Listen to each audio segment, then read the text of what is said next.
आपलं पुन्हा एकदा स्वागत। तुम्ही जर नोकरीच्या शोधात असाल तर ही बातमी तुमच्याचसाठी आहे। इंडो तिबेटियन बॉर्डर पोलीस दलात 330 जागांसाठी भरती होतीये। या जागांसाठी अर्ज करण्याची अंतिम तारीख 29 सप्टेंबर इतकी आहे। नोकरी संदर्भातल्या सगळी माहिती सविस्तर पाहूयात ग्राफिक्सच्या माध्यमातून। कॉन्स्टेबल प्राणी वाहतूक 115 जागा आहेत। 10वी उत्तीर्ण असणं आवश्यक आहे। 18 ते 25 वर्ष वयाची अट आहे।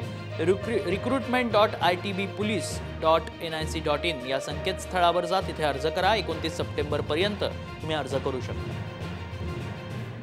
दुसरं पद आहे ते कॉन्स्टेबल। इतर 206 जागा आहेत। पात्रता आहे 10वी उत्तीर्ण आवश्यक, ITI प्रमाणपत्र असणं गरजेचं आहे।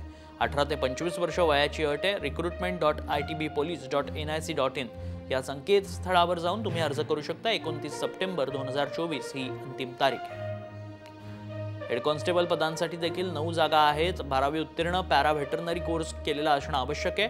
18 ते 27 वर्ष वयाची अट आहे। recruitment.itbpolice.nic.in या संकेतस्थळावर जा, 29 सप्टेंबर पर्यंत अर्ज करू शकता।